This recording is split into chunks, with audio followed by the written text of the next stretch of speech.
Good evening, everyone.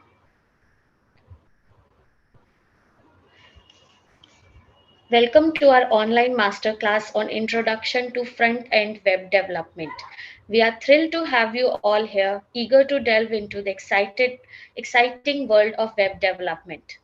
In this digital age, front-end web development plays a vital role in creating captivating, user-friendly websites. By joining this masterclass, you have shown your dedication to enhancing your skills in this field. Throughout this online program, our expert instructors will guide you through the fundamentals of front-end web development, sharing practical insights and valuable tools.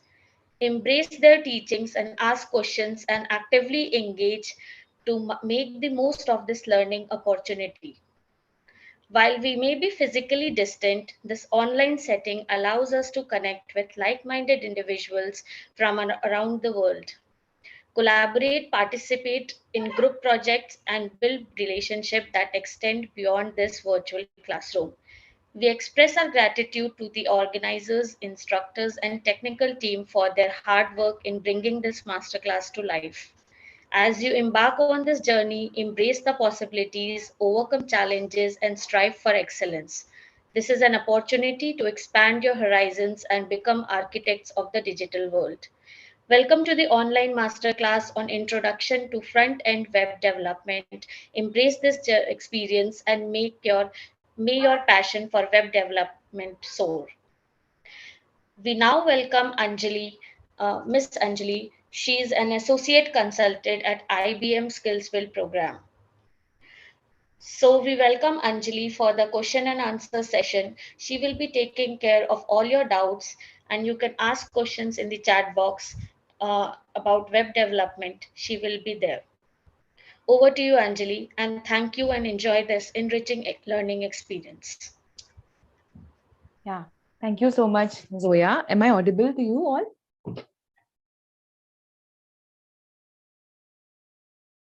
Okay, all right. Thank you so much, everyone. Thank you, Aryan, Neeraj, Mohammed, for answering and being attentive. So a very good evening to all of you.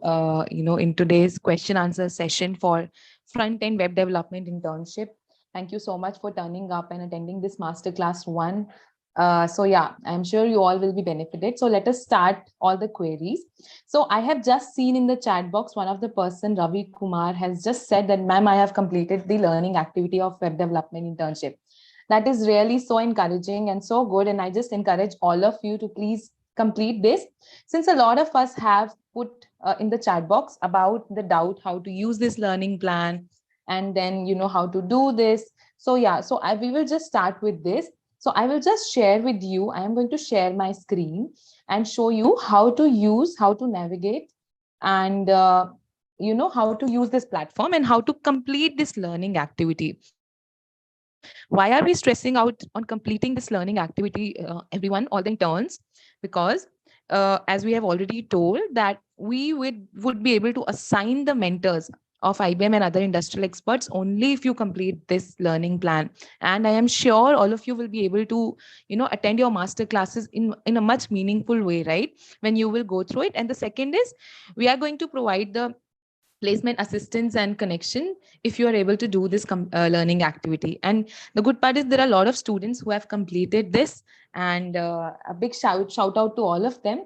So yeah, so let us know how to do this. I'll just share my screen. So yeah, I hope all of you could see my screen. Yes. Yeah. Okay, thanks Kajal, thank you Sneha, Nirbhay, Kushi, thank you everyone. Yeah. So before we start the masterclass, so we will just give you a quick run through of how to do the learning activity. A lot of you have asked. So we have already shared. I hope all the team leaders have shared the FAQ document with their entire team. If you have not, and people who are watching through YouTube and who are watching here, we just request all of you to please share the FAQ document, because in that we have already shared the bit.ly link and many other queries that you have. Not just that, even in the WhatsApp group, we have shared the bit.ly link. Even now also, you would have, in some time, if not now, you would have received the bit.ly link earlier as well. So let me give a quick run through. Once you will click on that, all of you will see CSRBOX web development internship plan, right? Now, after seeing this, I'll just show you what to do and how to do this learning plan, because a lot of you are confused about this. So after you go and click on this and type this in your search box, then all of you will see here, right? The first section, complete one required. What does that mean? In section 1, you have to do this, which will contain, I'll just show you, which will contain now complete here, right? It is written here, complete here web development fundamentals. Please click on this and then it will take you through the another website. Now there will be under that of 7 modules, right? 1, 2, 3, 4, 5, 6, 7. Kindly click on every module, go through that. It is not a very difficult task, okay? You just need to read out and just, go through that and revise it and then come to the masterclass. So that would make more sense. And after that, once you are done with all these 7 sections, then you will be given the option of completing it, marking it complete. Okay, this is first badge 1. If you will complete this, you will get a badge. This is the IBM badge. What does a badge means? Means it is like a stamp, right, on your knowledge, that you have a good knowledge about web development fundamentals, and you can mention it as well in your resumes. Okay, so it will give you an edge over other applicants who will be applying for the same job. Now let us understand other section as well. Now suppose all of you have completed, suppose Gulshan and other people, Ravi, they have completed this first section. Okay, now after completing this first section, let's go to the next section. Now what is written here? Can you all see the one-liner instruction? Complete any 2 of the following 5, right? So just this means there are 5 courses here: CSS introduction, CSS exercises, HTML and CSS, and then introduction to JavaScript and React.js, right? You don't have to finish all 5. What is written here in next section? Complete 2. That means you just need to go through only 2 courses, any course of your choice. Okay, so all the team members have the liberty. Okay, for example, there is a team called Spark. In Spark, there are 5 team members. All the 5 team members can just complete any 2 activity. Okay, if I am liking CSS and introduction and exercise, I will do that. My team member is liking HTML and CSS, they will do that. Now, what is the third? I will also explain one more doubt, which has been very common. Let's go to the last section, which is complete any one of the following, right? So here, in this case, it will show complete one of the following 3. All of you can see great professional resume, enterprise design thinking, similarly design thinking course. Out of these 3, you just have to do 1. So you don't need to fear by seeing all 3 courses. You just have to finish 1 course. Open it and go through it. Okay, see, open it, go through it, mark complete, click on this, click on submit. No need to change anything, and then it will be completed, right? And just go through that, skim through that, go through this activity and explore what is there. I hope all of you have got now an idea of how to use this learning plan. Now, let me come to a very common doubt. A lot of you have said that, ma'am, whenever we are clicking, and a lot of you have texted us, sent us an email, I am not able to open this HTML and CSS course, right? Why you are not? Earlier, it was accessible to all of us. Okay, it was not paid by IBM, but recently it has been paid. We have already sent a request to make it unpaid. Till the time we are solving this issue, I request each one of you to please, do a course called Agile Meets Design Thinking. Okay, I just want to hear from one of you which course we have asked to complete. Just type it in the chat box. So yeah, you need to complete Agile Meets Design Thinking, and then you need to finish this if you are not able to solve HTML and CSS course. Okay, do not panic. That's okay if you're not able to do it. We are resolving it. We are trying to make it unpaid for all of you. But till the time it gets resolved, since it's a big organization, it takes time to solve queries. Please do Agile Meets Design Thinking. I hope that is okay now, related to learning plan, right? Yes, very good. Thanks, Tamanna. Thank you so much. all the students. Thank you, all the interns. Yeah, thank you so much. Yeah. Yes, thank you, Prashant. Thank you so much. Now, so this is about the learning plan. So you just need to have a bit.ly link, okay, which we will share in the group again, which has already been shared in FAQ document as well. Okay, click on that. You will go to this learning plan. This is compulsory. All of you have to do it. Why you all have to do it?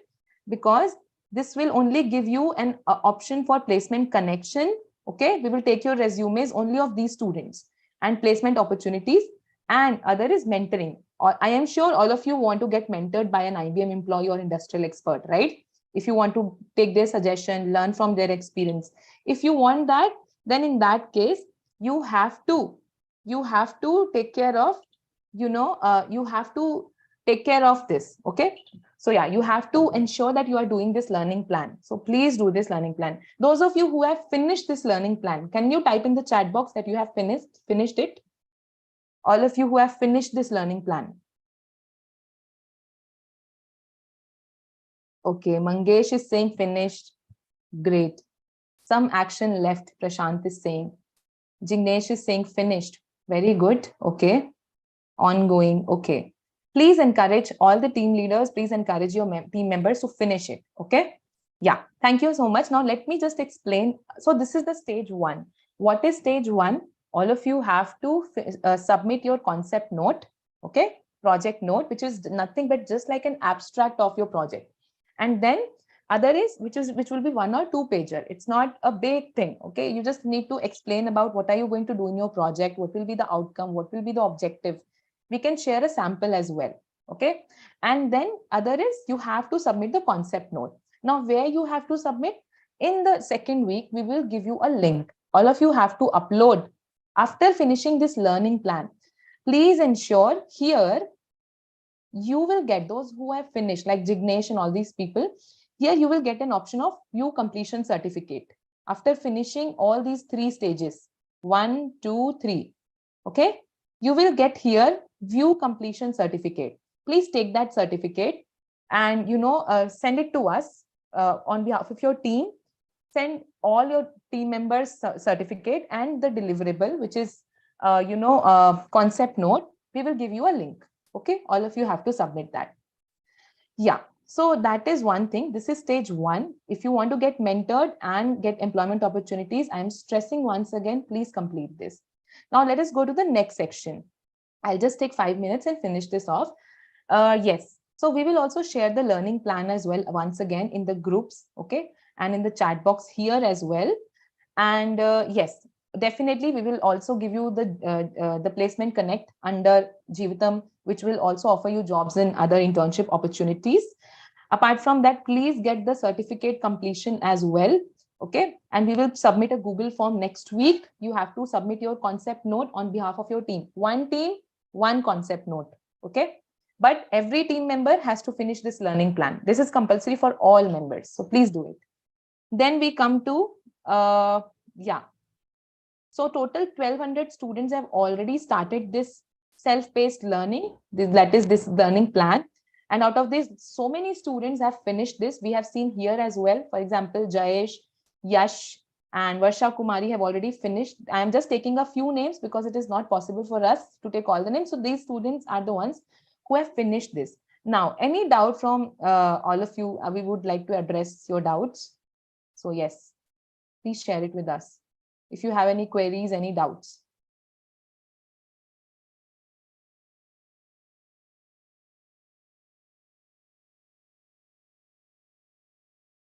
What are deliverables? Deliverables are your it starts with the certificate of your team members, learning plan certificate. Okay, and then apart from that, it is a concept note, and in the last you will have to submit your PPT and present your PPT. 3 things. These are your deliverables. Okay, PPT will contain what? For example, you have created a web development project. You must have written some, HTML, or you must have designed the front end, right? So you need to give us the screenshot in that PPT, explain it to the judges, and that is your deliverable. Okay. How can I get badges? You will get the badge. Just finish section 1 of this front end development. You will get the badge. Finish all the section 1 specially and finish all 3 sections. Concept note. Yes, I can share the concept note as well. Let me just give you a quick overview of concept note. Please wait a second. Yeah, just a minute. I'm just sharing my screen. Yes.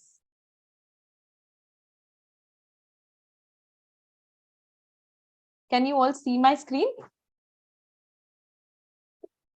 All right. Okay. So this was one of the concept notes submitted. Yes. Okay, just a minute. Yeah. So this was the concept note. So now this is the last thing that we are going to discuss. We'll take your queries later on. And please refer to FAQs as well. Most of your queries will be addressed from there itself. Yes.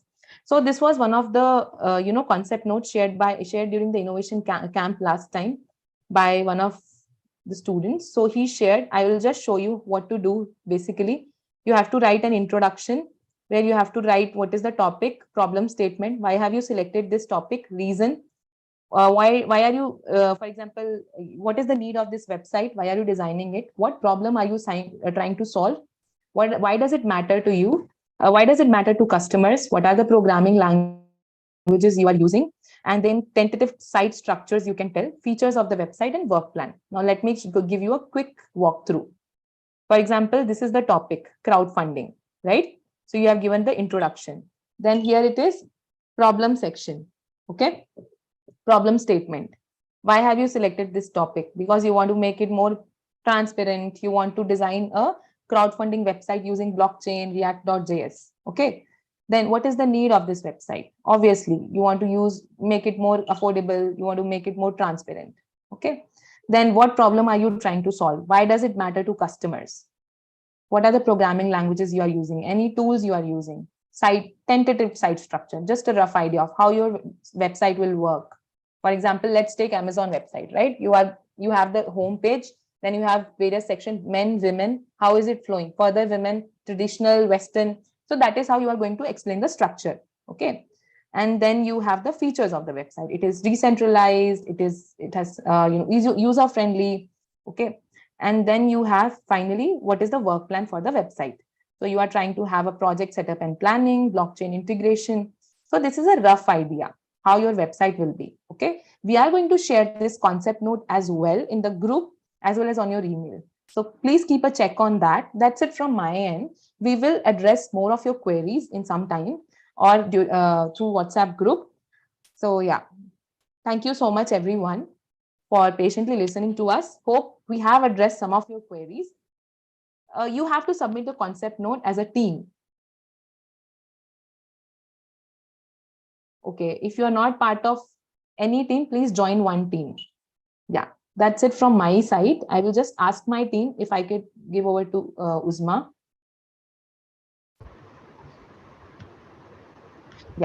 Yeah, Uzma, over to you.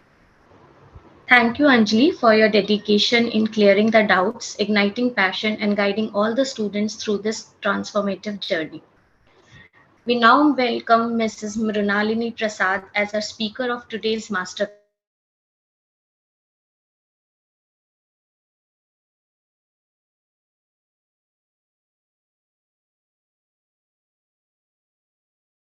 She has contributed to software features in single page web application using React library and Angular framework, along with learning and experimenting with new technologies and front-end web framework. She has contributed to software features in single-page web application using React library and Angular framework, along with their proficiency in HTML, CSS, and JavaScript. Outside of work, she enjoys activities like hiking in the mountains and scuba diving, showcasing a well rounded personality and a dedication to pursuing diverse interests. The organizers are thrilled to have this experienced front end web developer as part of the masterclass, as her expertise and enthusiasm will undoubtedly enrich the learning environment of you all. Her contributions and insights will be invaluable to fellow participants, and they are expected to experience significant growth and throughout the program. Once again, we welcome you a warm welcome is extended to our today's speaker, Miss Mrinalini Prasad. We welcome you, ma'am, and over to you. Yeah, thank you so much, Uzma. I am very glad to be here, and I will do my best to share whatever knowledge I have acquired over the years working at IBM. So I've had a wonderful 3-year experience with IBM, working with various clients and in front-end technologies.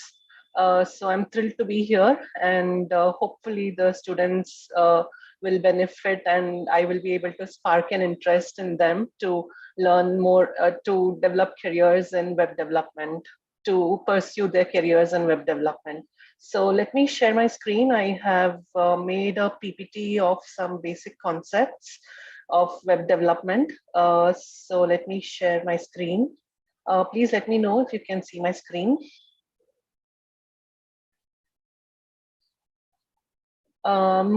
Is everybody able to see my screen? Hello, am I audible? Yes, we can hear you, Rinal. Yes. But are you able to see my screen? Yes, we can see your screen. Okay, so today I'm going to talk about web development using front end. I'm the agenda on today's talk would be the basics of web development and how to use HTML and CSS to create your website, and how to use JavaScript to make your web page more dynamic and add behavior to your website, and additional resources like what you need to do to build a career in web development, and what are the top companies which are hiring web developers in India, and what is the pay scale, and what are the roles and responsibilities of a web developer. So those come under additional resources. So first, let's come to what is website development. So web development involves web markup and coding in HTML and CSS. So basically you have the client side scripting and the server side scripting. So these days you have many e-commerce companies offering products over their website. So that also, e-commerce development is also a part of website development. And cyber security and network security is a major topic these days. So it's a major trend and topic. So network security configuration also comes under website development. And why is web development important in today's times? So as of 2021, this is like old data, there were 4.66 billion global internet users. So the number of internet users is rapidly increasing year by year, and web development is a rapidly expanding industry. So between now and 2030, the employment of web developers is expected to grow by 13%. And it is much faster than most of the other technology careers. So that is why web development is important in today's times. So coming to the basics of web development, what is a website? Websites are files which are stored on servers, which are computers. Servers are computers that host those websites, and these servers are connected over a giant network called the internet. So browsers are the computer programs that load your websites over your internet connection, like Google Chrome, Internet Explorer, Firefox, Mozilla. So while the computers used to access these websites are known as clients. So coming to how do you identify your computer on the internet in billions of websites and devices across the world? So you use an IP address. So IP address is an internet protocol address, which is a unique string of numbers. And each of your device or your computer has an IP address to distinguish itself from the billions of websites and devices connected via the internet. So next comes HTTP. So HTTP is an important protocol in website development. So HTTP is Hypertext Transfer Protocol, which connects you and your website request to the remote server, which has all the website data that the website displays. So it's a protocol that defines how messages should be sent over the internet. So it allows you to navigate between site web pages and websites. So it's basically a translator between you and the internet. It reads a request from your website, reads the code sent back from the server. The server sends the code back to the website, and the HTTP translates it to you in the form of a website. What the translation that you see is a website. So next comes what is front end. So front end, or the client side, is a side of a website that you see and interact with as an internet user. When website information is transferred from a server to a browser, you use front-end coding languages like HTML, CSS, and JavaScript to allow the website to function without having to continually communicate with the internet. So basically, web developers like you work on front-end coding, work on client-side development. So what does backend mean? Backend or is the server side, is the side you don't use the internet on the backend. It's basically the digital infrastructure. A server at the backend can be configured to understand any language. The most commonly used programming languages are like Java, Spring Boot, Python, and Node.js. So you can write your APIs in these languages, like your CRUD APIs in Python, Node, and Java, Spring Boot microservices, and use them to pass data to your front end. So next comes cybersecurity. So cybersecurity, I mean, these days there are many malicious people, like actors, who are looking to find, like hackers who are looking to find vulnerabilities in websites to expose your private information, steal data, and crash servers. So cybersecurity is the practice of securing your data, networks, and computers from these malicious attacks. And failing to understand how your site could be targeted by these malicious attacks could result in a disaster and could lead to losses for you and your company. So as a result, it is very important to understand cybersecurity practices and implement it in your web development process. So coming to types of web development, there is front-end development, there is back-end, there's full stack, wherein developers are indulge in developing the front-end, the single-page applications, as well as the back-end, the CRUD APIs. There's desktop development, there's mobile. These days, game development is gaining more popularity, and there's embedded development. So coming to our the main languages that make up the web development, what you need to learn to become a web developer. First is your HTML.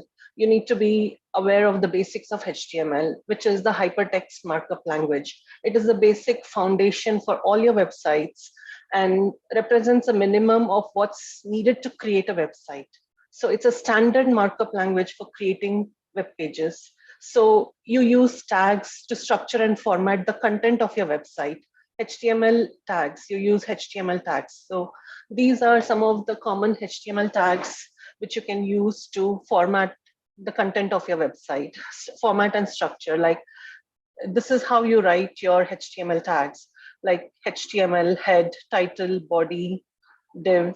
So the H1 tag, which is the header tag, P tag represents a paragraph, UL and LI, which represent unordered and ordered lists, and A is hyperlink, defines a hyperlink, and image tag inserts an image into a slide. So these are some of the common HTML tags which you will be using in your website development. So while it's possible to create a website only with HTML, it's not particularly attractive. So you have to use CSS and JavaScript to enhance and modify the basic structure built by HTML tags. So this is the basic HTML tag, HTML code for a basic Bootstrap button. Bootstrap is another open source framework which is used for developing responsive web applications to make your websites more responsive on smartphones, tablets, and laptops. So this is a class, and this is a basic button which you can written using HTML. So the most recent version of HTML is HTML5, which supports cross-platform browser functionality, which means you can run it on any web browser across different operating systems like Linux, Mac, and Windows. So it's very popular in mobile application development. So what is CSS? Cascading style sheets. So CSS is, you can use CSS to add design elements like colors, layouts, to improve the overall look and feel of the website, like styles. So you can use CSS to style a HTML document. So how it also describes how to display your HTML documents, HTML elements in a website. So you basically improve, CSS is used to improve the look and feel and add styles to your HTML document. So coming to, this is a basic CSS example. This is how you write your CSS code. So here P is a selector, CSS selector. It points to the HTML element you want to style, which is a P tag. If you want to style your paragraph tag, you just like you make it aligned to center and add a color to your paragraph text. You make it red. So color is the property and red is the property value, and text align is a property and center is the property value. So this is how a basic CSS file looks like. So coming to the syntax. So this H1 or this P tag is called a selector in CSS. So the what goes inside the selector points to the HTML that you want to style, like a H1 tag or a paragraph tag. The declaration block contains the styles that you want to apply to that particular HTML tag. So each declaration includes a CSS property, like color is a property and separated by colons, and font size is a CSS property. So multiple CSS declarations are separated by semicolons, and declaration blocks are surrounded by curly braces. So this is the basic CSS syntax. Next, coming to CSS selectors. So CSS selectors are used to find or select the HTML elements which you want to style, like a div element or a P element, paragraph element, or an image element, or whatever element that you want to style. You can select it using, you can find it using CSS selectors. So here in this session, we will talk about simple selectors like name, ID, and class selectors. But there are many advanced selectors like combinator selectors, pseudo class selectors, and attribute selectors. So the CSS element selector is the basic CSS selector, which selects HTML elements based on the element name. So this is all P elements on the page will be center aligned with a red text color. So this is the element name. So what is the ID selector? So ID selector uses the ID attribute of the HTML. Like within a HTML tag, you define an ID attribute and give it a name, and you can use that ID with a hashtag in your CSS file and use that ID to style your tag, HTML tag. So this ID is unique within a page. You have to define a unique ID to your HTML tag. So the ID selector is used to select one unique element. So this is how an ID selector looks like. So next comes the class selector. So the class selector selects HTML elements with a specific class attribute. So you select elements with a specific class with a dot character, with a period character. So in this class, you define class in your HTML tag. Class is equal to center in your HTML tag. And then you define your dot center class selector in your CSS file. So you can also specify that only specific HTML elements should be affected. Like supposing you only want P element with class center, like if you class need not be unique, you can apply different class, the same class to different HTML tags. Like you can apply class is equal to center to p tag and div tag, and you can select that specific HTML element and that particular class by using p dot center. So like supposing you want to add this center class to a div tag, you can say div dot center or a dot center. So in this way, you can add class selectors to your CSS file. So universal selector is a selector which selects all HTML elements on the page. So it is represented by a star. So there are three ways to insert a CSS into a style sheet. So the first one is the external CSS, second is internal, and then inline CSS. So with external style sheets, you can change the look of an entire website by changing a single file. So each HTML page must include a reference using the link element. It includes a reference to your external style sheet. Like this is your style sheet. So in the link element, you add href is equal to your CSS file. So inside the head section. So this is the external style sheet. You can define your CSS properties and selectors inside your mystyle.css and include a link tag, link element inside the head of your HTML file. This is an external CSS. So an external style sheet can be written in any, you can use any text editor to create a CSS file and give it a .css extension. It should not contain any HTML tags. So supposing you want to write a mystyle.css, you can add these properties inside your mystyle.css, and you can use any text editor like Notepad to create your CSS file. So internal CSS may be used if one single HTML page has a unique style. So you can define internal styles inside the style element within the head section of a HTML page like this. So you can just explicitly add a style tag between style tags. This is an internal CSS. So this gets automatically applied to your HTML tags like h1. So you can define h1 inside the style tag inside the head tag of your HTML. So what is inline CSS? So inline CSS is something that you define like this. You add the style attribute to your relevant HTML element. So it can contain any CSS property. It can contain multiple CSS properties. So you add the style attribute to h1 style attribute. This is inline CSS. So you can add inline CSS, internal CSS, external CSS. So coming to CSS colors, you can set the background color for HTML elements using RGB or hex values.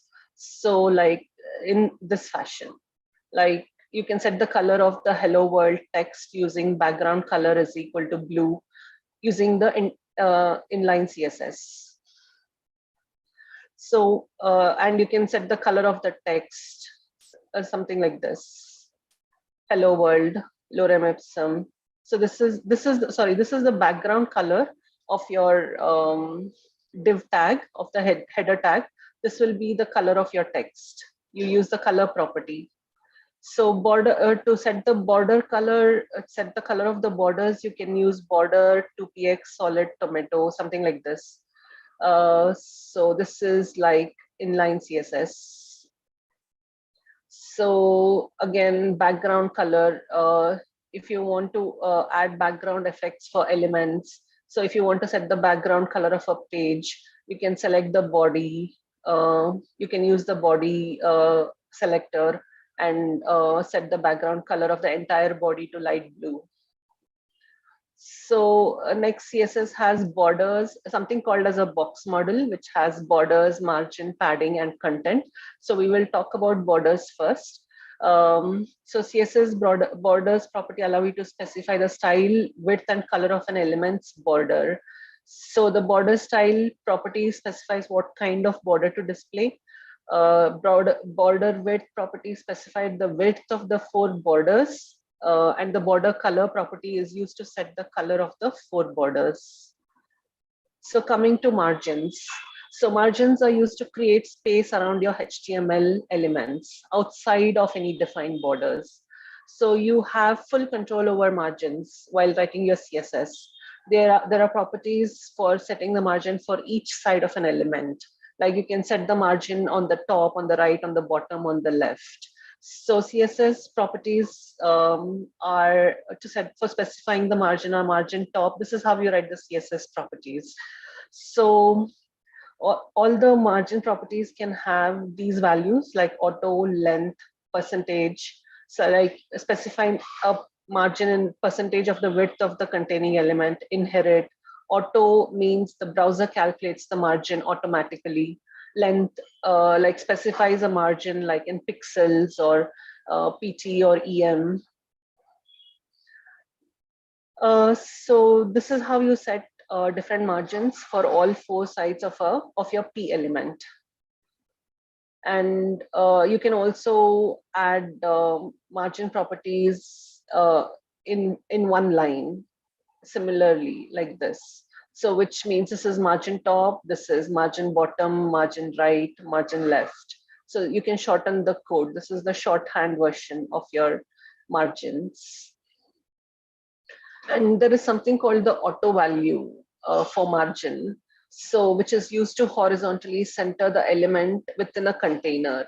So the element will take up the specified width and the remaining space will be split equally between the left and the right margins. Like you can, if you want to center a div tag within a container, so you can set your margin as auto. So it will add spaces between the left and the right margins and centers your div tag. So margin auto is something that you'll be using often during the course of your web development. So next comes padding. Padding is used to create space around the content. And similar to margin, it has padding top, padding right, padding bottom, padding left. So similar to margin, you can specify padding in pixels, and you can add percentage padding.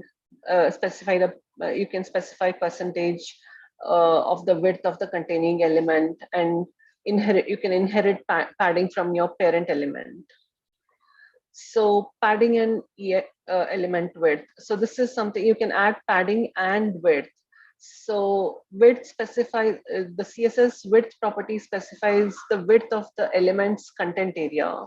So the content area is the portion inside the padding, border, and margin of an element. So all these 3, padding, border, margin, cover the content area. So if the element has a specified width, the padding added to that element will be added to the total width of the element. So this is the undesirable result. So this is how you have a div element given a width element, and actual width of the div element will be 350 px, 300 plus 25 px of left padding and 25 px of right padding. So this is left and right. It takes this as left and right padding. So coming to height, width, and max width. So CSS height and width properties are used to set the height and width of an element, and max width property is used to set the maximum width of an element. So the height and width does not include padding, borders, and margins. It just sets the height and width of the area inside the padding, border, or margin of an element. So again, height and width may have auto. It can be defined in terms of pixels. It can be defined in percentage of the containing block. You can set height width to its default value. You can inherit height width from its parent value. So these are some of the values that you can define for your height and width properties. Hello, Mrunalini. Yeah. Sorry to interrupt. Yeah, sorry to interrupt you. Yeah. There are some students who are just saying if you could just go a little slow, because there's a lot of concepts to cover. So they just wanted to, wanted you to Okay. Yeah, I'm sorry, I'm not seeing the chat. Okay. That's okay. Yeah. That's totally all right. Also, just one more thing. Can you please put it on slideshow? Is that fine to put it on the slideshow? Yeah, I didn't find it. Okay, slideshow. Yes, yes, yes. This is the one, right? Yes, yes, from the current slide. Yeah, because yeah. Setup show. Um, Just click on the current slide, from current slide above, second option, second. No, no. You can close this. okay, from current Yeah. slide. Yes, Okay. yes, yes. Thank you so much. Yeah, thanks a lot. Okay, so yeah, I was talking about height and width and max width. So I'm sorry, I'm not able to see my screen. Okay, so this is how you set the height and width of a div element. Like you can set width in percentage and height in pixels. So max width property is used to set the maximum width of an element. And again, max width can be specified in length values like pixels, centimeters, or in percentage of the containing block, or you can set max width to none, which is default, which means that there's no max width. Um, so, so the problem with the div that I showed above occurs when browser window is smaller than the width of the element. So then the browser adds a horizontal scroll bar to the page. So when using max width, it will improve how the browser handles small windows. So coming to box model, which is the basic of CSS, it wraps around every HTML element. Like I mentioned before, it consists of margins, borders, padding, and the actual content. So you have an image which you can refer to on W3 Schools, which illustrates the box model. I couldn't get the image here, but you can. I have given a link for future references, so which you can refer to. So you can look at the box model there. So this is the content. The content is in the center, where text and images appear, and padding clears an area around the content. The padding is transparent. Border goes around the padding and the content, and margin clears an area outside the border. The margin is also transparent. So this is how you demonstrate a box model. So this is all I have about the basics of CSS, but there is a lot more to learn about CSS, like Z-index, arrays. There's overflow, position. So you can, I'm sure the IBM Skills Build course will cover in depth about CSS. So these are some of the basics which you can use during your web development work. So you can refer to this website, W3 Schools, to gain a better understanding of CSS topics and expand your knowledge on CSS. So coming to JavaScript, so we learned about HTML and CSS, but without JavaScript, HTML and CSS, a website which is built using just HTML and CSS is static. So, so you need JavaScript to add, to change the behavior of your website. It's the world's most popular programming language. It's the programming language of the web, and it's quite easy to learn. It can change the HTML content, and this is one of the HTML methods, get element by ID. JavaScript HTML methods. So which it finds a HTML element with ID demo. So get element by ID, demo is the ID here, and changes the element content, which is represented by inner HTML, to hello JavaScript. So whatever content, supposing you have a p tag and you have a ID, CSS ID selector of demo in the p tag, you can select that demo and change the p tag to display hello JavaScript using inner HTML. So this is what it means. And JavaScript can change HTML attributes as well. So in this case, if you have if you have a source attribute of an image like this is the GIF, I'm sorry, source attribute of an image. So you can get element by ID. You can get the CSS ID selector from that tag, and you can change the source attribute uh, to a different picture. Like you can make it dynamic, like you can add, you can see here the image tag has an ID image and a source attribute. So you can call dot source, you can change the value of the source attribute to a different color.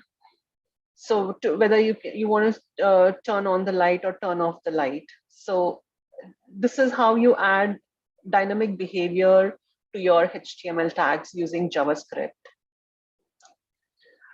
So JavaScript can change HTML styles, like you can change a font size using JavaScript. Like you can get the demo of your p tag and change the font size of whatever you're displaying in the p tag. It can display, it can hide HTML elements by using the display style.display. This is the font size, this is a HTML, this is a CSS attribute. So this is, you can change the display using JavaScript, like you can set it to none.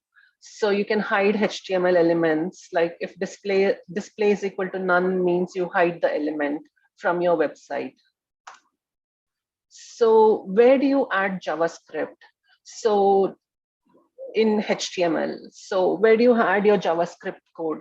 So JavaScript code is basically inserted between the script tags.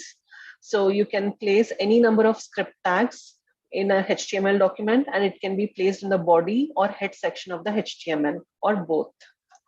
So external JavaScript. So you can place, script can also be placed in external files, like you can create a .js file and add your JavaScript functions.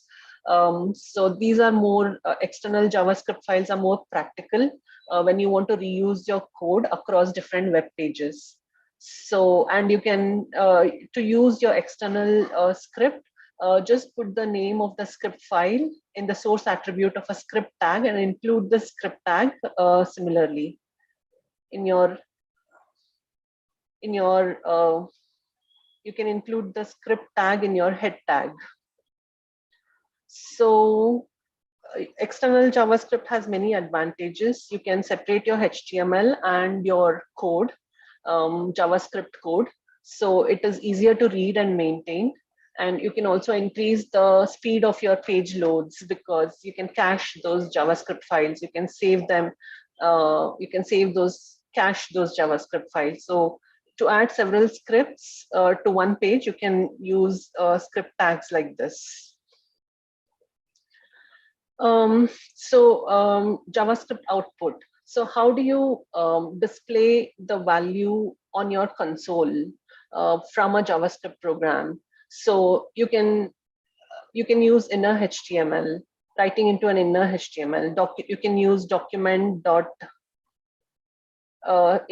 get element by ID inner HTML 5+6. So you can use document dot write. Like if you want to add two numbers, display the sum of two numbers, document dot write. These are different ways to display data on your console.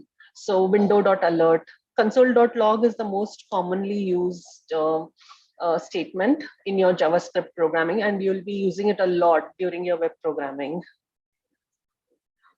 So there are JavaScript statements and keywords which you will more commonly use as a web developer.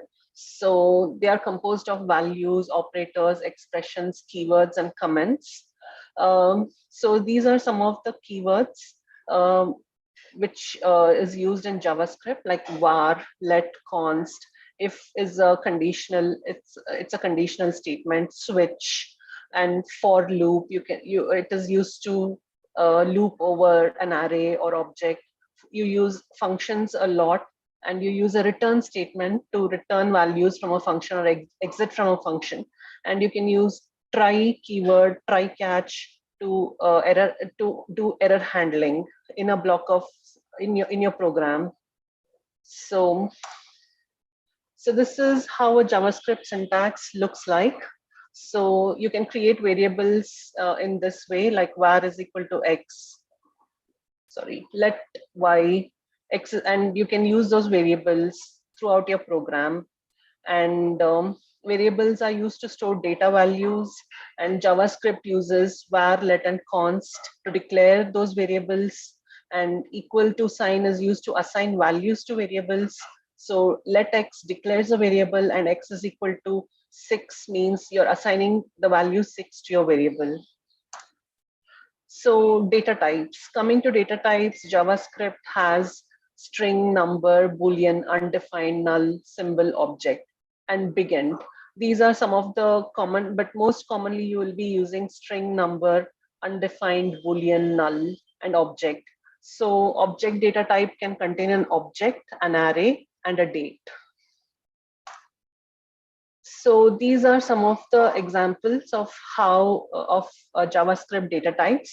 So this is how you define numbers, strings, booleans.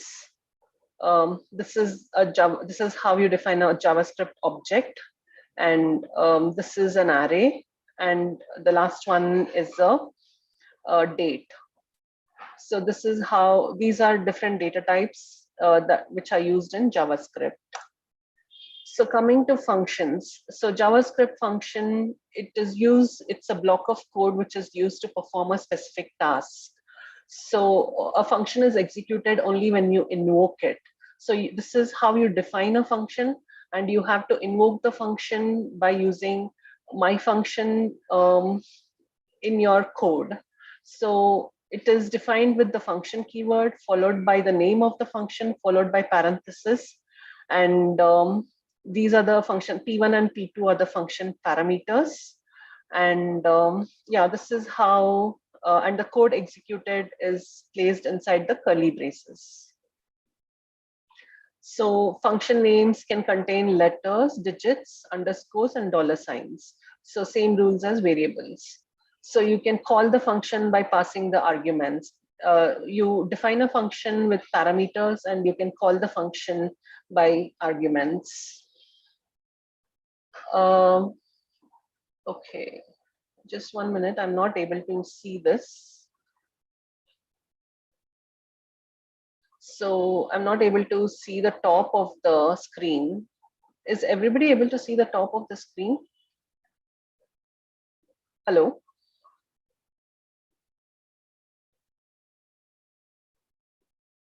Yes. Can you please repeat, Nuralini? Yeah, you're not. Am I audible? I mean, yes, you are audible. You're audible. Yes. Okay, so I'm not able to see the top of my screen. So okay, are you talking about function parameters? Yeah. Oh, now I can see. Okay. Okay. All right. Yeah. So coming to function parameters. So yeah, like I said, parameters are listed inside the parenthesis in a function definition. So function arguments are the values received by the function when the function is called or invoked. Inside the function, the arguments are specific to the function, and they behave as local variables, which means they are block scoped and they are local to that particular function. So the code inside the function will be executed only when the function is invoked, like when an event occurs, like when a user clicks a button. So, or when it is called from another JavaScript code, or if the function is automatically invoked, like self-invoked. So that's when a function will get executed. So what is a return statement? So return statement is a statement which you from inside a function, which indicates that the function will stop executing. So JavaScript will return to execute the code after invoking the statement if the function was invoked from a statement. Like here, function is called, the return value will end up in X. So you assign this, you call this function and assign this function to let X this X variable, and you define this function elsewhere, and you return a value. When you return A into B, so these are the function arguments and these are the function parameters. So it returns a multiplication, 4 into 3, 12, and it stores it in X. It calculates the product of two numbers, 4 and 3, and stores it in X. So this is how you return a value from a function, which indicates that the function will stop executing.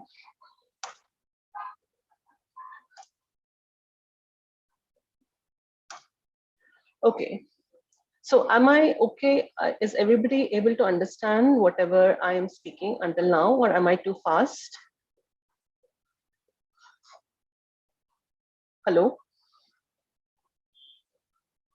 Yes, Milani, actually we have disabled their audio, but Okay. yes, it is fine now. It's good. Okay, is it still fast, or do you want me to go at a lower pace?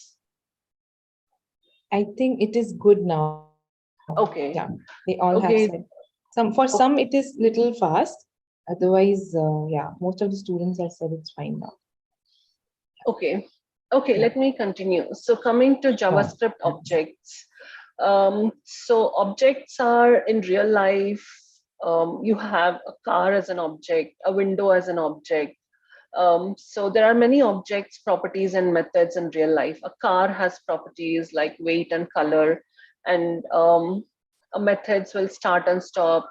All cars have the same properties, but property values differ from car to car. So there are many real life objects. So similarly, you have JavaScripts in objects. You have objects in JavaScript. So this is, you have learned that JavaScript variables are containers for data values. So this assigns a simple value to a variable named car. So you use let car is equal to fiat. You assign a value to a variable. The car is a variable. So objects are variables too, but object contains multiple values. So in this way, so you have many values like type. This is a name, and you have name value pairs. So inside a object, so car is an object, and it contains many name value pairs, multiple name value pairs. So you can also represent an object in multiple lines, like constant person object. So person object has first name, last name, age, eye color. So this is an object. This is a JavaScript object.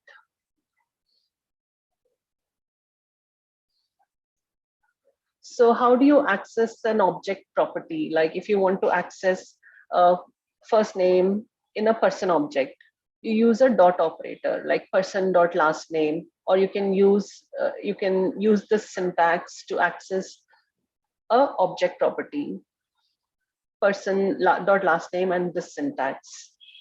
So coming to this keyword. So what is this keyword? This is very important concept in JavaScript, which refers to an object. So which object depends on how this is being invoked. So this refers to the owner of the function. So here you have a function which returns this dot first name and this dot last name. So this is the person object that owns the full name function. A full name function, full name is a variable. It's a function which is inside a person object. So in other words, this dot first name means the first name property of this object. So this is a keyword in JavaScript which is frequently used.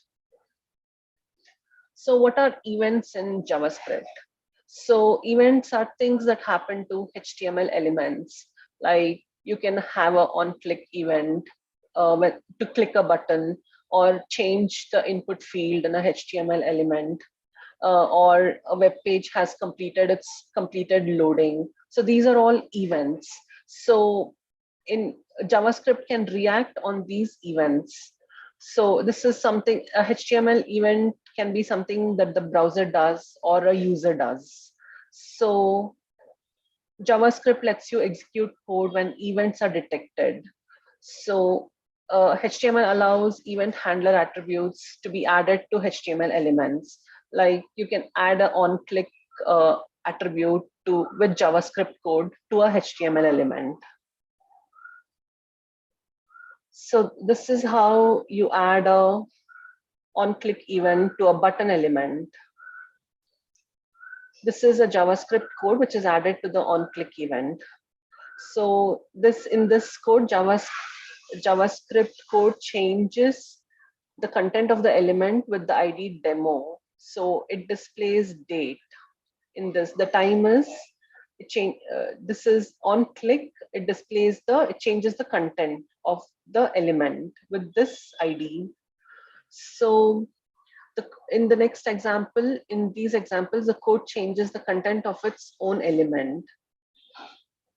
So this is a function that you pass to the on-click event.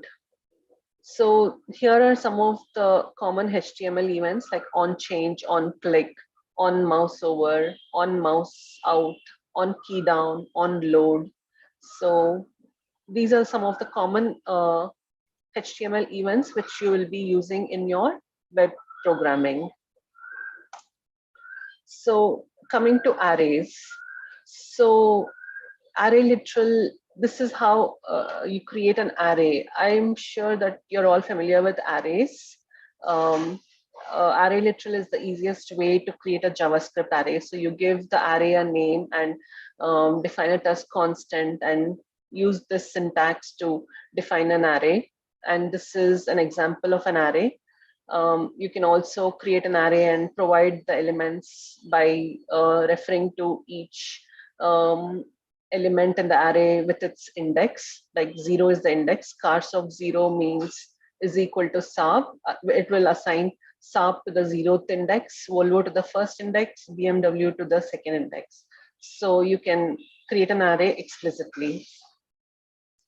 So you can also use the new keyword to create an array in JavaScript.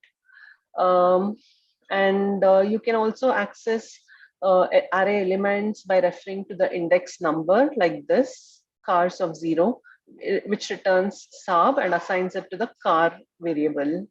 So you can also change an array element.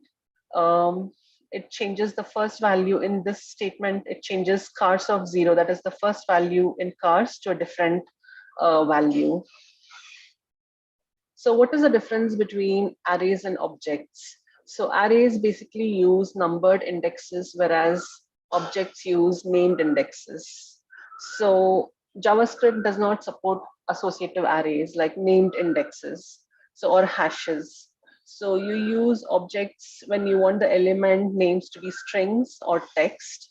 You use arrays when you want the element names to be numbers. So coming to loops, conditional loops and for loops. So I am explaining just the if-else loop here. So you can use, you can use the if condition for conditional statements as conditional statements in your code to perform different actions for different decisions. So if a condition is true, you can use the if statement to specify a block of code to be executed. If the condition is false, you can use else to specify a block of code to be executed. So, and else if to specify a new condition to test if the first condition is false. So this is how you declare a if condition, and if condition is true, this block gets executed.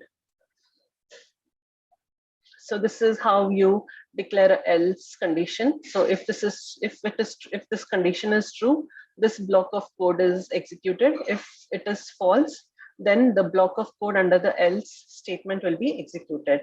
So this is an example of an if-else loop in JavaScript.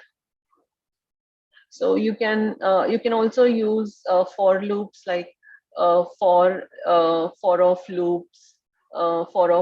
Like those are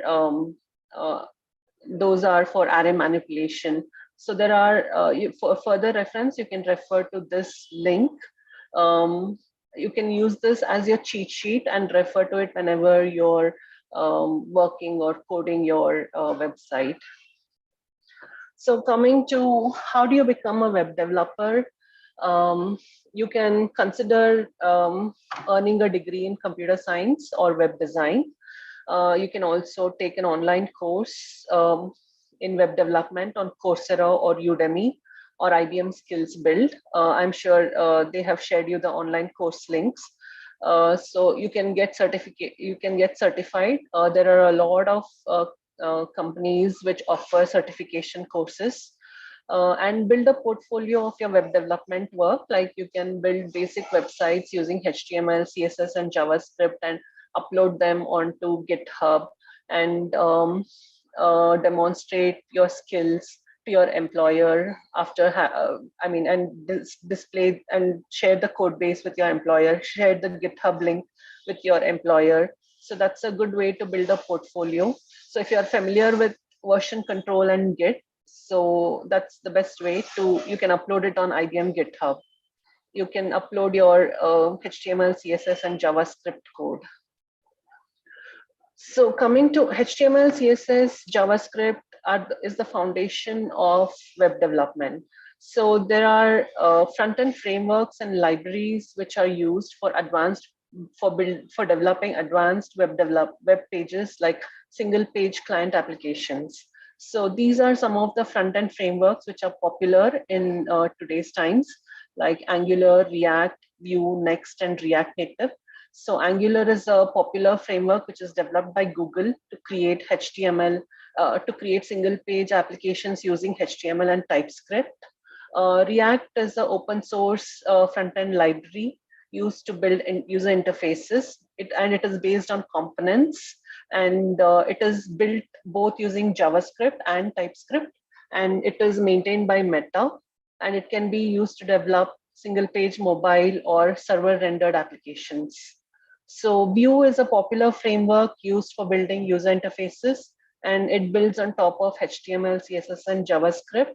And Next.js is also a lightning fast React framework, and it is mainly used by data heavy streaming sites like Hulu and Netflix.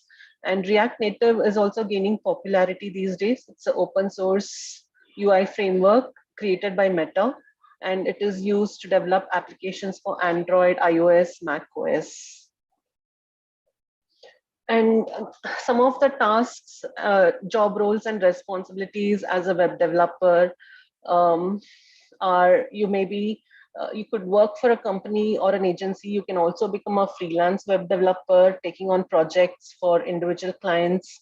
So, but your day-to-day responsibilities will be like, you will be designing user interfaces and navigation menus. You'll be designing pop-ups. You'll be designing tables. You can use Bootstrap, you can use open source frameworks like Bootstrap, Material UI for React, and to style and change the look and feel of your website. You can write and review code for sites, like typically using HTML and JavaScript, and you can integrate multimedia content onto a site.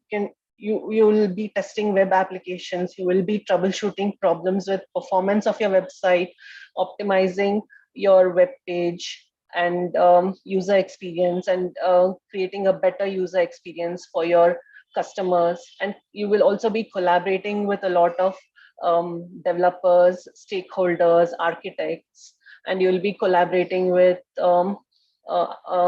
business analysts, scrum masters, if you are part of agile team. You will be working on DevOps to build and deploy your website, to create bundles and deploy your website. You will be using Azure DevOps, AWS, and so these will be some of your day-to-day responsibilities. You will be using a lot of version control software like Git, and recently TFS by Microsoft. So there are a lot of job roles and responsibilities. You'll be really involved in your web development work with all these tasks. So as a web developer, and some of the top companies looking for web developers are TCS, Accenture, of course, IBM, of course. IBM has a lot of opportunities for web development, Cognizant Technology Solutions, Google. So these are some of the top companies looking to hire web developers in India. And you can also do freelance work. There are a lot of websites which offer freelance work, so you can refer to those, and you can expect to earn anything between 3 to 4 lakhs as a starting salary as a uh, as a junior web developer. So that is all I have for today.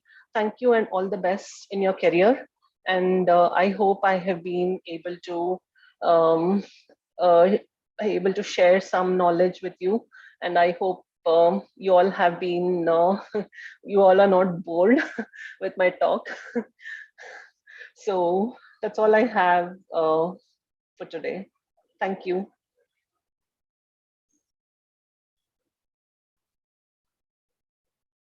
Hello.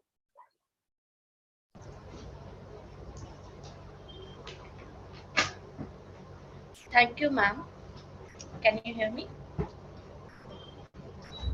Yeah. Hi, Uzma. Yeah. Yeah, thank you so much. I would like to take this moment to express our heartfelt gratitude to our esteemed speaker, Ms. Mrinalini Prasad, for taking a masterclass on Introduction to Front-End Development. Through your guidance, we gain valuable knowledge and skills that will shape our careers. On behalf of all our participants, we extend our heartfelt appreciation to our esteemed speaker.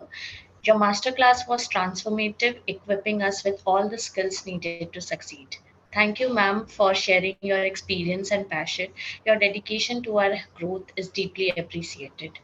Wishing you continued success, and we hope to learn from you again. Thank you so much, ma'am. Yeah. Thank you so much, Uzma.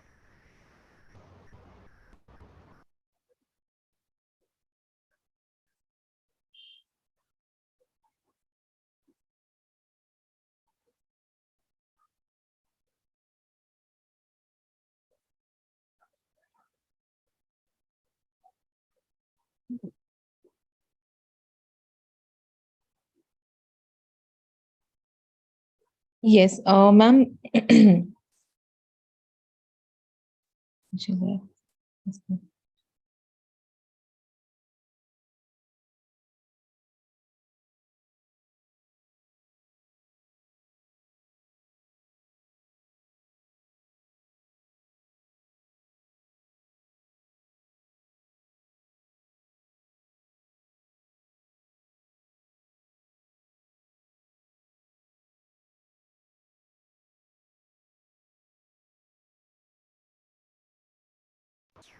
Students, if you have any questions, you can please ask and put it in the chat box.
It was good, ma'am. It was good. Can you join in? We'll just announce the students are joining. Well, ma'am is joining in. Sure.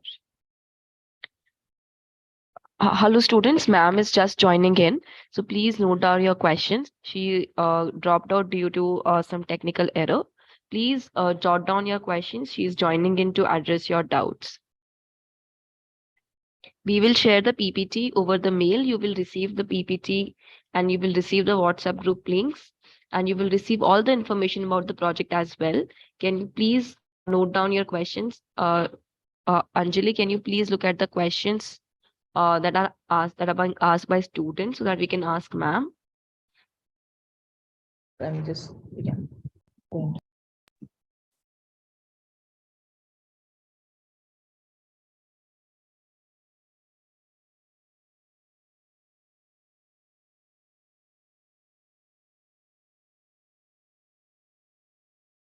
Yeah, the chat box is flooded with a lot of messages. So, students, if you have any questions, all the interns, please post your question only related to today's session first. We will share other important links as well in some time.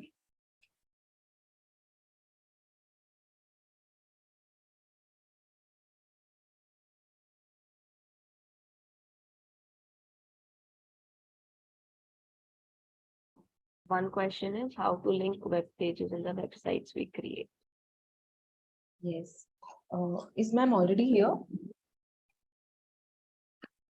Is Malini already here? 1 second. I'm saying if ma'am is here. Meanwhile, can you just note down the questions?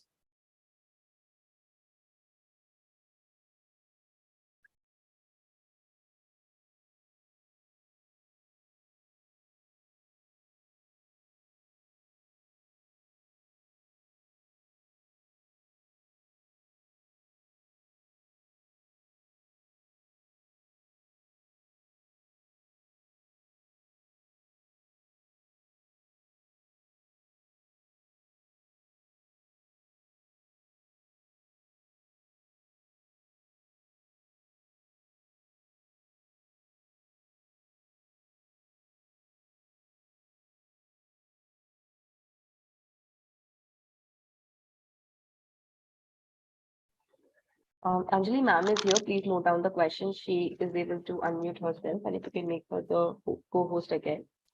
Yeah, hello. Yeah, sure. Yes. So when students have a few questions, Okay, so sure. yeah. So can I tell you all the questions? Yeah, sure. You can go Okay, ahead. sure. So the first question is, which framework should we learn? React or Next.js? Actually, it depends. I mean, I would suggest you learn both. React was popular, but now, these days, Next.js is gaining more popularity. So I would suggest you first learn React as a basic to gain basic understanding of how a single page application and a component library works.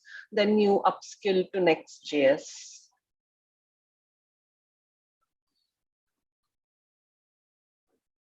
Okay, thank you so much. I hope I'm sure that would have answered their query. Next question is, can you just brief more about libraries and frameworks and which to choose? More about libraries and frameworks. Angular was popular. It depends. I mean, which to choose for you to learn, it depends on the project that you're working on. And if it's a large project, if it depends on various factors, basically. So I started off learning Angular, then I upskilled to React. So I am basically working on MERN stack right now. So you could choose Angular, you could choose React as a good framework, a good library to work on. And I haven't worked on Next.js and React Native. So I am not able to give any advice on that. But it depends. You can do more research on Google, and it depends on your project. You can upskill yourself anytime once you get into full-time web development. If it's an enterprise level project, I mean, you can use, if it's a large project, then you can use React. It depends. It basically depends. There is no specific thing like which libraries you have to learn and which frameworks you have to choose. Um, it all depends on the project that you're working on. Okay, all right. Thank you so much. Yeah, the next question is, do we need to know all the framework in detail if we want to put in our project? Not all the frameworks, yeah, but if you're working for an e-commerce client or a retail client, you need to know React very well. And they also use Redux for store as a store management library. So you will have to know Redux, and you will have to be familiar with Redux middlewares like Redux Saga and Redux observables.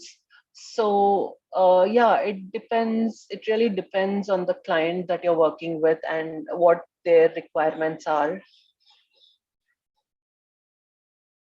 Okay, okay, ma'am. Yeah. The next question is, what about template engine EJS or React? What is template engine?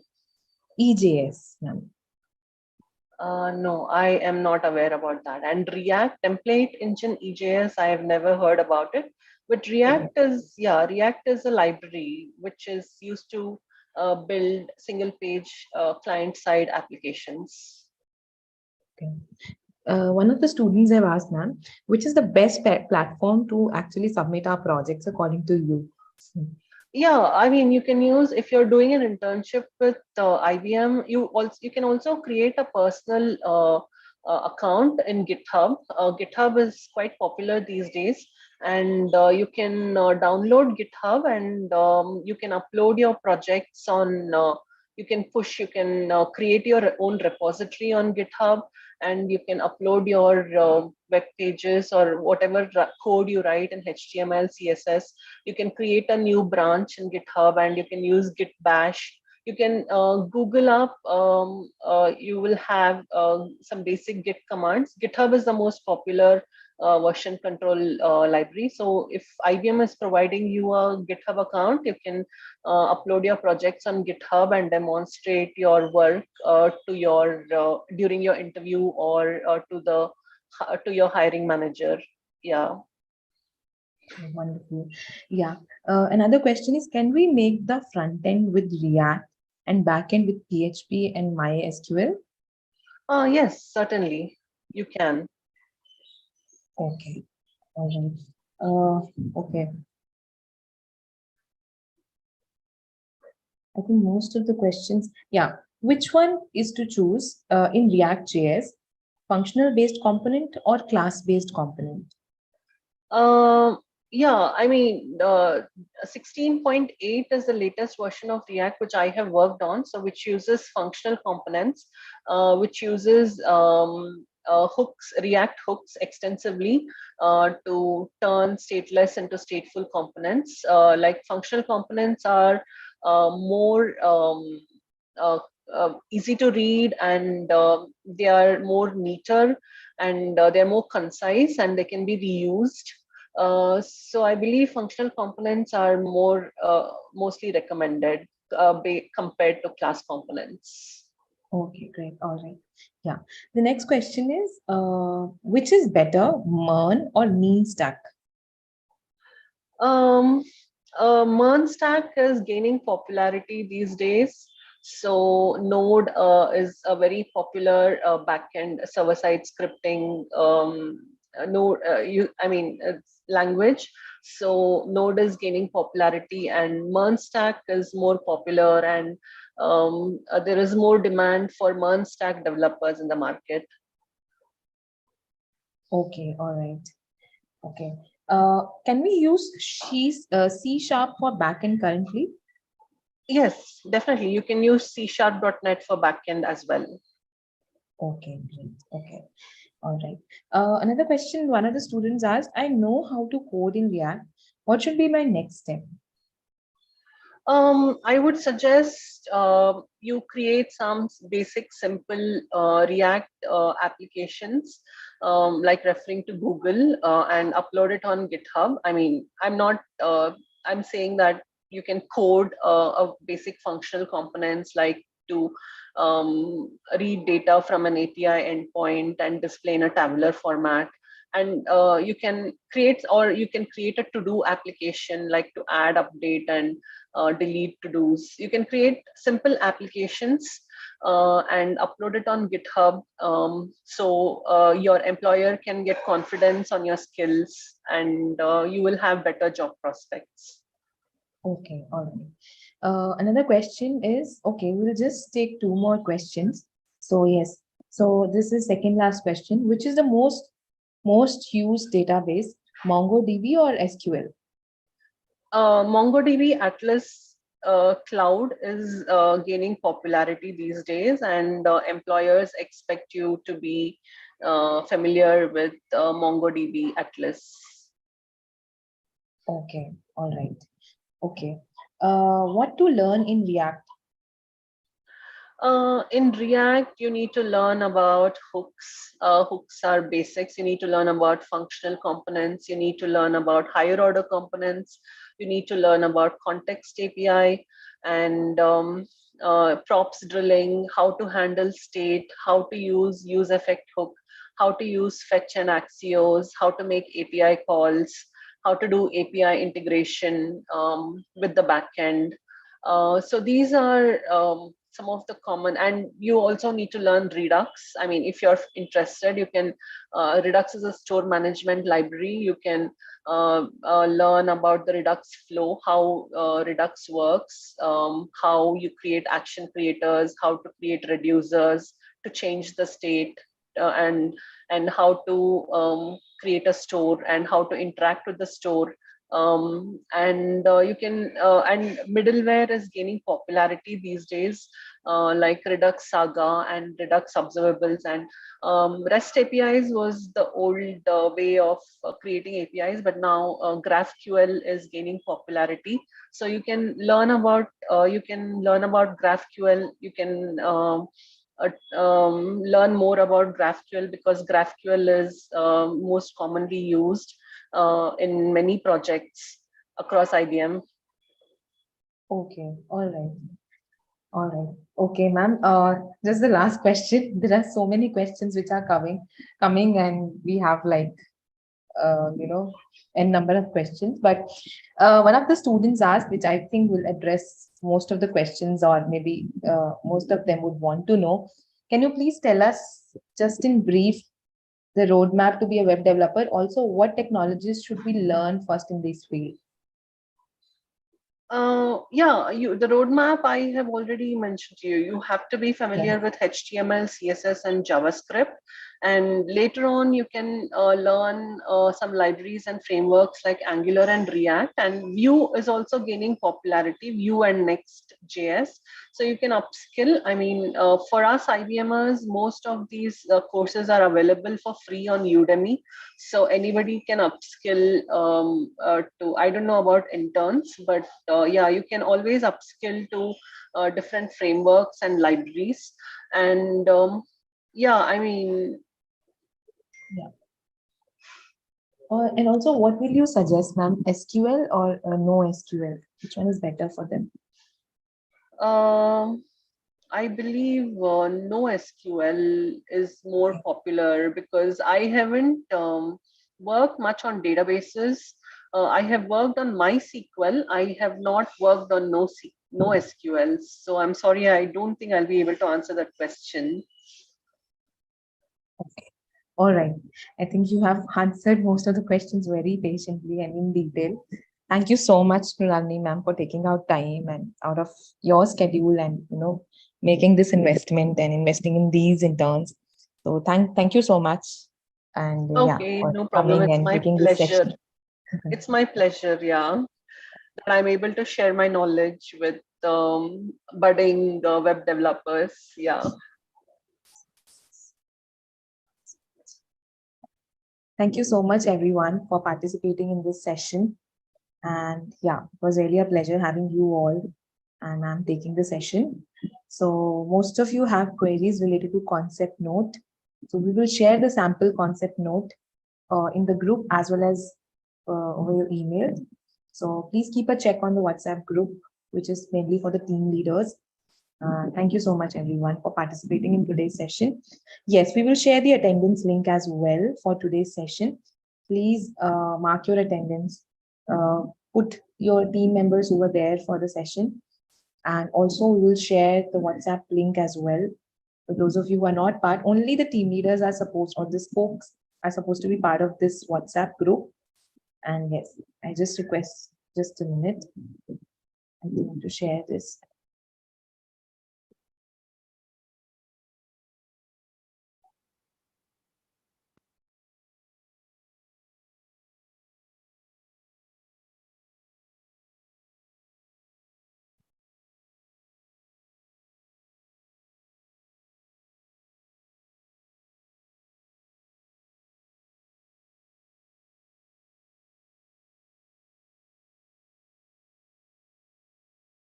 Yes, I'm sharing all the important links here. Just a minute. Okay, a lot of you, I hope all of you have started doing the learning plan as well.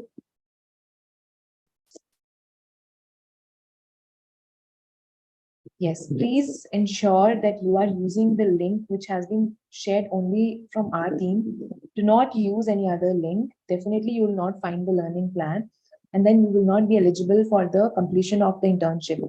So I will just request you to please, yes, deadline of the learning plan is 3rd of July, and I am just sharing all the important links. I just request you all to please mark your attendance, just a minute, and also the learning plan.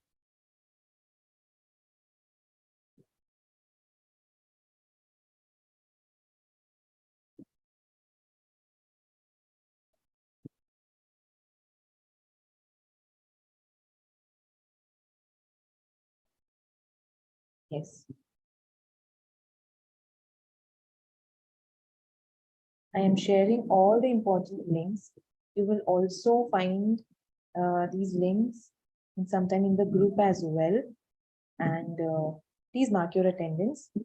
And please don't use chat box for some time. Let everyone use these important links and make a note of this. So first is registration link. Do not use the chat box for a few minutes. Please don't use the chat box for a few minutes. Yeah.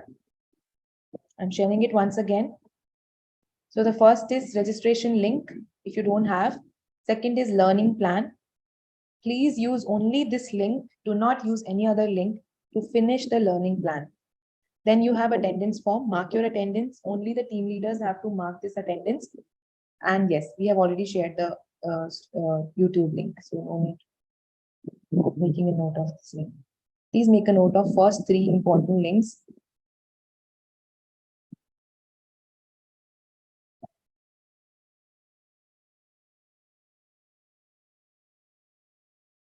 Please mark your attendance. Please finish this learning plan. And we will share the sample concept note in the group as well as over your email. Yes, we have shared the attendance link here. We will share those who are watching on the YouTube. We are going to share there as well for you to mark your attendance, or we will share in the group if you're not finding it there.